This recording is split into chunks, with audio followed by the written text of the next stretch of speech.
সুধা তেজকে বলে, আপনি কি আমার উপর নজরদারি করছেন নাকি? তেজ সুধাকে বলে, সেটা যদি আরো আগে থেকে করতে পারতাম তাহলে আজকের এই দিনটা দেখতে হতো না।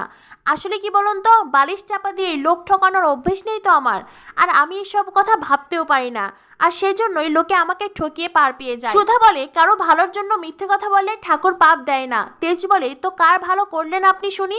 সুধা বলে, আমি এই পরিবারের ভালো করতে চাই, আমি দিদিভাইয়ের ভালো করতে চাই। যখন আপনার নাকের ডগা থেকে রাগটা কমে যাবে তখন আপনি নিজেও সেটা বুঝতে পারবেন। এই বলে সুধা ওখান থেকে চলে যায়, আর তেজ মনে মনে বেশ ভ্যাবাচাকা খেয়ে যায়। এদিকে ইমন আসে জ্যোৎস্না দিদির ঘরে। ইমন জ্যোৎস্নাদিকে উস্কাতে থাকে।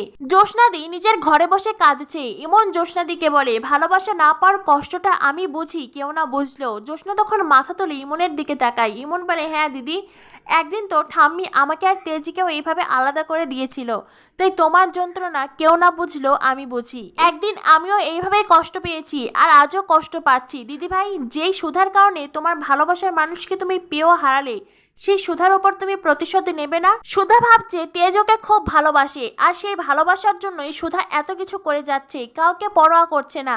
তাই সুধাকেও তো বুঝিয়ে দেওয়া উচিত, সুধা যেই তেজের ভালোবাসায় অন্ধ হয়ে গেছে, সেই তেজের মন জুড়ে এই ইমন রয়েছে, আমি রয়েছি, আর এই কথাটা তোমার সুধাকে বলতে হবে। জ্যোৎস্নাদি বলে, একদম ঠিক কথা বলেছ ভাই, প্রত্যেকটা কাজেই সুধাকে সাপোর্ট দিয়ে যাচ্ছে, আর সেই জন্যই সুধা এত কিছু করে যেতে পারছে। এরপরে ইমন কিছু ছবি দেয়।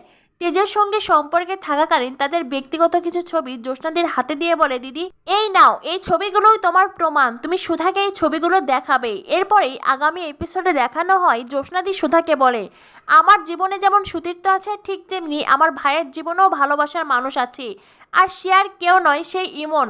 এরপরেই জ্যোৎস্নাদি সুধার হাতে সেই ছবিগুলো তুলে দেয়। তো বন্ধুরা, তেজের অতীত জানতে পারলো সুধা, আর সেই সঙ্গে ইমনের সঙ্গে তেজের ব্যক্তিগত মুহূর্তের কিছু ছবি আর একটা চিঠি যেটা তেজ লিখেছিল। সেই চিঠির ভাষা যে কতটা রোমান্টিক, কতটা গভীর থেকে লেখা, সেটা নিশ্চয়ই তোমরা বুঝতে পারছো, কেননা তেজ সেই সময় ইমনকে প্রচণ্ড ভালোবাসতো। তবে কি এই চিঠিটা পড়ার পরেই সুধার তেজ আলাদা হয়ে যাবে? তেজের জীবন থেকে কি চলে যেতে চাইবে? সুধা কি হতে চলেছে শুভ বিবাহ সিরিয়ালে? পরবর্তী আপডেট পেতে আমাদের সাথেই থাকো। ধন্যবাদ সবাইকে।